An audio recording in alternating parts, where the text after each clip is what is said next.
Nyt tutustutaan semmoiseen vekottimeen, minkä nimi on metronomi. Tässä on mun vanha metronomini ihan lapsuuden ajoilta asti edelleen toimii. Metronomiin voi säätää erilaisia klikkinopeuksia. Vähän nopeampia tai sitten vähän hitaampia. Ja tämä, että sulla on siellä taustalla soimassa harjoitusten ohessa klikki, on tosi tärkeä asia, jos siihen suhtautuu oikealla tavalla ja huolellisesti käyttää sitä harjoittelun apuna. Tämä on tavallaan semmoinen kuin supertaikakalu soittajalle harjoitellessa. Nyt kun soitat vapaasti, jammailet jotain tai harjoittelet ilman metronomia, niin saat ainoastaan sun pääsi sisällä teet sitä harjoittelua.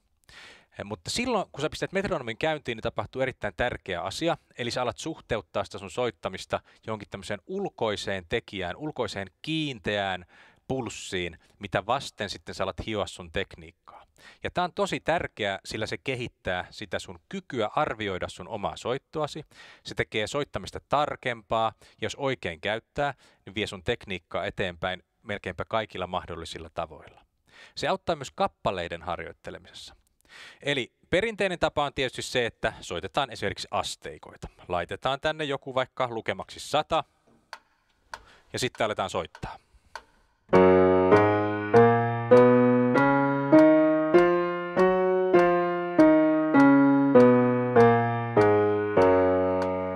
Noin. Siinä oli yksi asteikko. Tai sitten perinteinen tapana voi olla se, että pistää vähän nopeammaksi vaikka.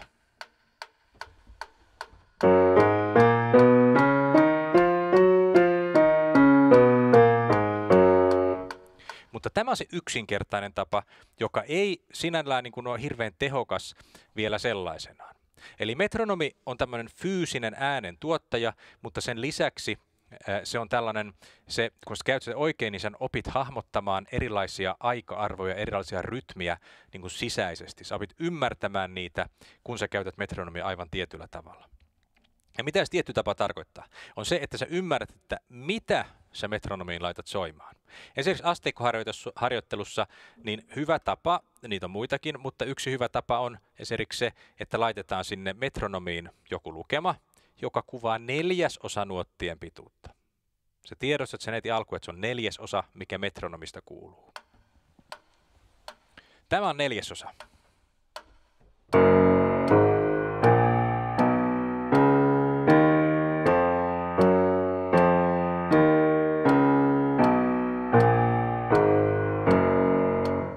Noin. Ja sitten siitä eteenpäin me aletaan tekemään nopeushaasteita. Pitää 1/4 vakiona, mutta soittamalla eri aika-arvoja tämän 1/4 pulssin päälle. Esimerkiksi soitetaan sitten seuraavaksi, kun äsken soittiin 1 oktaavi 4/osina, soitetaan 2 oktaavia 8/osina.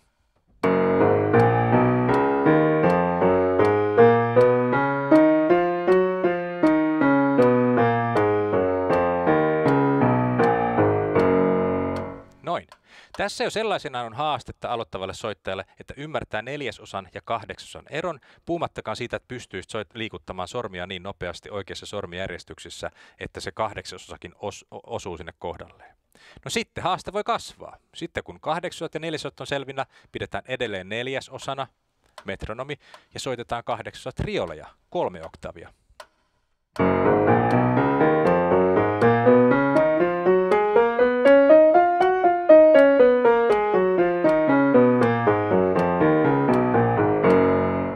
Noin, taas haaste kasvoi.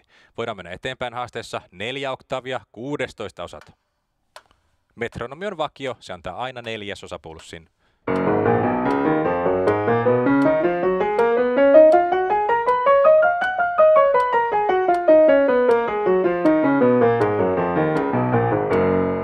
Hyvä. Ja sitten, kun tämä setti onnistuu, niin voidaan vaikka laittaa metronomista seuraava pykälä, mikä olisi tässä tapauksessa 84, äsken oli 80, tai 88, tai 92, tai 96, tai 100. Kokeilla 100. Nyt 1/4 nopeampi. Pystynkö me suoriutumaan tästä samasta teknisestä haasteesta 16 osiin asti tässä vauhdissa, eli tempossa 100. Kokeilla heti 4 oktaavia, 16.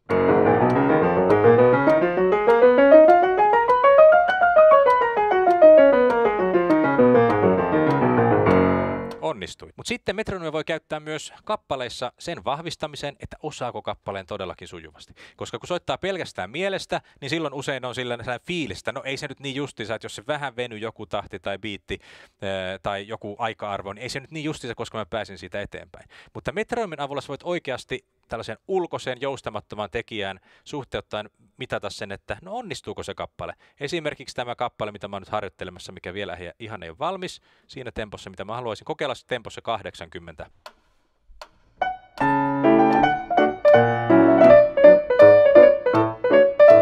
Huti.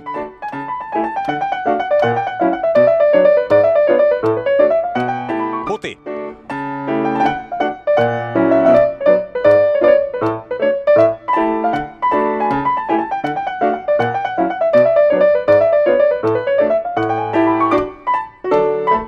Joo, sieltä tuli taas pari hutia, joten ei muuta kuin harjoittelemaan tempossa 80 tai vaikka vähän hitaammassakin tempossa, että saa hiottua sen kokonaisuuden. Tehtävästä riippuen siinä voi mennä enemmän tai vähemmän aikaa. Esimerkiksi tätä kappaletta mä oon harjoitellut jo aika kauan ja mua harmittaa, koska mä en saa niitä hyppyjä onnistumaan. Mulla on aina ollut hyppyjen kanssa vähän sellainen ongelma, ehkä se liittyy mun paksuin silmälasiin tai jotain, mutta hypyt on niin kuin hankalia aina ollut mulle. Mutta mitä jos on aivan alussa? Että esimerkiksi soittaminen ei onnistu muuta kuin tämmöisissä superhitaissa tempoissa.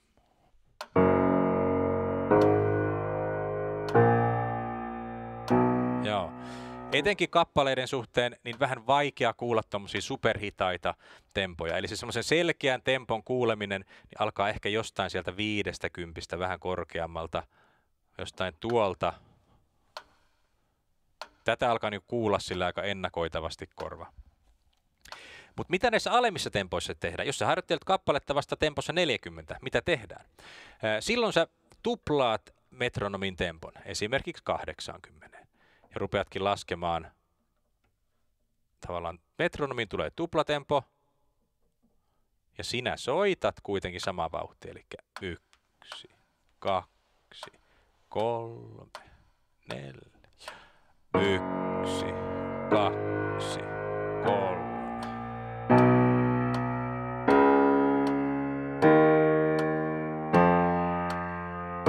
Noin. Eli hitaissa tempoissa tuplataan tempo, jolloin me kuullaan se hitaiden iskujen väliin jäävä aika myös. Sitä vasten on helpompi linjata sitä soittoa. Mutta sitten kun me saavutetaan se noin 50 raja, niin sitten kannattaa ruveta harjoittelemaan vasten sitä, koska sitten semmoisen niin kuin tietyn perushitaan tempon kuuleminen on myös hyvä taito, mitä kannattaa opetella. Ja sitten sieltä edetään ylöspäin.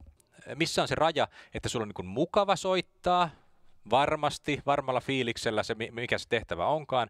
Ja sitten, kun metronomin lukema menee vaikka 1 tai 2 pykälääkin yli siitä, niin mitä sun aivoissa tapahtuu, miten se fiilis muuttuu? Tuleeko siitä vähän semmoinen, että täytyy puskea enemmän sitä ajatusta ja sitten tulee vähän epävarmempaa? Kun se on siinä niin kuin muutaman pykälän sisällä siitä mukavuusalueesta, niin kuin sen yläpuolella, niin se on se sun optimaalinen treenivauhti. Eli ei täysin mukavuusalueella, mutta hieman semmoinen haastava vauhti, että ajatus pysyy kuitenkin mukana. Ja siinä vauhdissa tehdään harjoituksia niin pitkään, että se onnistuu, että se muuttuu sinun mukavuusalueeksesi. Ja sen jälkeen taas metronomia pykälä pari eteenpäin, ylöspäin, ja sitten taas aivot työstää sitä harjoitusten edetessä, kunnes se on sitten taas sillä mukavuusalueella. Sitten taas eteenpäin. Jotkut tehtävät selkeää tunneissa, ehkä minuuteissakin, jotkut päivissä, jotkut viikoissa, jotkut kuukausissa, jotkut ottaa ehkä vuosiakin, riippuen mikä se haaste on. Nyt puhuttiin mukavuusalueesta ja sitten siitä optimaalista harjoitteluvauhdista, harjoittelutilasta, mielentilasta. Sitten voi olla myös ylinopeus. Sitä me ei haluta tehdä ikinä. Mä voin vaikka demonstroida tässä omassa kappaleessa. Mä oon nyt menossa jossain ehkä 100 parhaimpina päivinä, niin jos mä vaikka koitan 120, katsotaan mitä tapahtuu.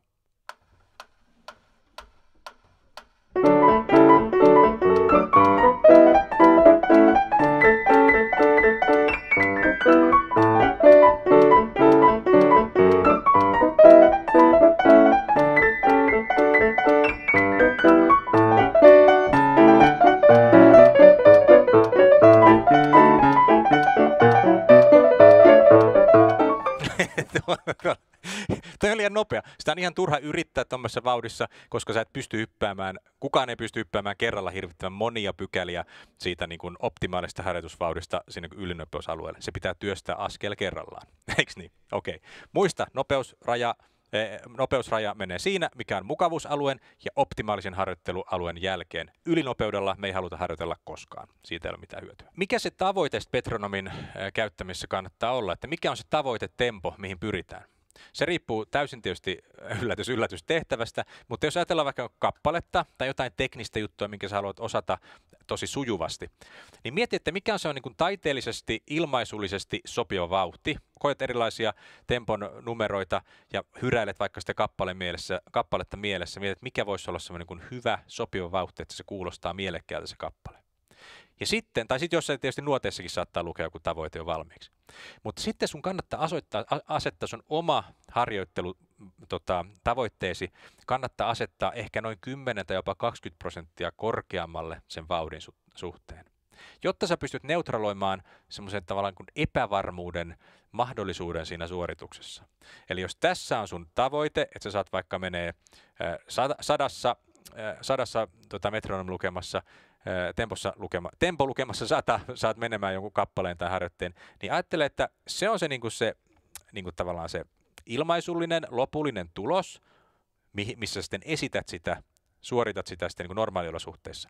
Mutta sä kuitenkin harjoittelet sen vaikka sillä tavalla varmaksi, että sä pystyt soittamaan sen tasaisesti myös tempossa 110 tai 120 jopa.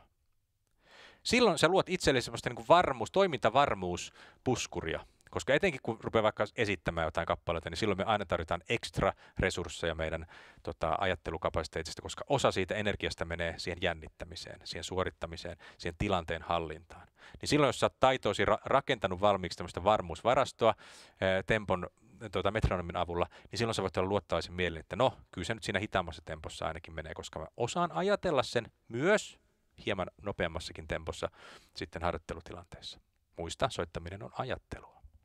Tuosta vielä yksi huomio, että tietysti, että jos on vaikka tosi nopea kappale, että se niin kuin tavallaan taiteellinen niin kuin suoritus, normaali suoritus on joku tosi nopea tempo, niin siihen vaikka 10-20% lisääminen voi olla vaikka ehkä mahdotonkin tehtävä, joten sitten täytyy aina tilanteen mukaan miettiä, että mikä se on. Mutta tämmöisissä keskitempoisissa ja hitaissa kappaleissa se 10-20% voi olla sellainen hyvä lähtökohta, mihin tähtää. Okei, no sitten vielä viimeinen, katsotaan mikä täällä oli. No sitten metronomityypeistä. Ja metronomi on tosiaan tosi niin kuin laaja aihe. Tästä voisi tehdä vaikka 2 tunnin luennon, kaikki erikoistekniikat, swingit sun muut, mitä pystytään metronomilla harjoittelemaan. Mutta puhutaan nyt vielä metronomityypeistä. Eli on tällaisia niin kuin mekaanisia metronomeja, missä on oikeasti vieteri sisällä, paino ja näiden vastapainojen avulla se heiluu siellä sitten missä tahansa vauhdissa. Mä tykkään näistä erityisesti. Siinä on se analoginen, mekaaninen fiilis. Mä haluaisin itse asiassa isomman metronomin uuden vielä, mikä on oikein puinen ja hieno, koska siinä on se fiilis, että sitten tekee jotain niin oikeaa tavallaan. Sitten pystyy oikein niin fiilistelemään sitä soittoa eri tavalla, kun joku oikea juttu heiluu siinä vieressä. Mutta totta kai nykyään tosi käteviä on myös digitaaliset metronomit, mitkä voi olla joko laitteita, mikä on mun mielestä toisiksi paras vaihtoehto, koska silloin me ollaan erossa sitä puhelimesta hetken aikaa taas. Digitaaliset laitteet on siitä hyviä, että niissä pystyy hieman tarkemmin, pienemmin pykälin metronomin lukemaa säätämään, jos tarpeen. Joissakin tilanteissa lopulta se saattaa olla ihan hyödyllistä. Näissä mekaanisissa laitteissa on tämmöiset niin kuin tietyt fysiikan lakeihin perustuvat järkevimmät, tai mihin nyt perustuukaan, niin tämmöiset niin kuin standardiarvot, minkä ympärille ne rakennetaan nämä asteikot. Et joskus saattaa mennä vaikka no alussa ne menee aika tasaisesti 6, 9, 72, 76, 88, 4, 88, 92, 96, 100. Että siellä niin hypit ei mennä niin yksi pykälä kerrallaan, vaan siellä yleensä hypitään tempolukemasta toiseen niin useampi pykälä kerrallaan. Mutta digitaalisessa laitteessa voit mennä vaikka yksi kerrallaan, ja se voi olla joskus ihan hyödyllistä. Siinä mielessä hyvä. Mutta sitten on tietysti appit. Puhelimesta tarvittaessa ihan ilmaiseksikin löytyy metronomi-appeja, mitkä on ihan hyviä kanssa, jos haluat käyttää sellaista. Tosiaan mä itse vähän vierastan harjoittelussa aina sitä digitaalisen elementin niin kuin mukanaoloa, koska se vähän vie kuitenkin siitä niin kuin tämmöistä analogisesta, hienosta, niin kuin oikeasta, konkreettisesta, fyysisestä, resonoivasta tilanteesta vähän sitä energiaa pois, kun räplätään kännykkää. Mutta löytyy myös metronomi-appeja, ihan hyviä. 3 eri tyyppiä, valitse niistä mieleisesi, tee metronomista sinun paras kaverisi harjoitteluhuoneessa ja ota oikein hyvin selvää, että miten sitä oikein tarkasti käytetään missäkin tilanteessa. Takaan sen, että jos teet metronomiharjoittelua, niin esimerkiksi jos sä oot ennen käyttänyt harjoittelun aikaa vaikka puoli tuntia, niin sä lopulta metronomin avulla saat sitä puolesta tunnista 1 tunnin verran niin kuin tavallaan tehokkaamman samassa ajassa, koska metronomi fokusoi sun tekemistä hyvin tarkasti. Etenkin teknisissä harjoituksissa, myös kappaleissa, mutta etenkin teknisissä harjoituksissa. Sä pystyt saamaan jo 5 tai 10 minuutista tosi raskaan harjoituksen tarvittaessa ja tosi niin kuin ajattelua stimuloivan harjoituksen, jos sä käytät metronomia huolellisesti ja oikein.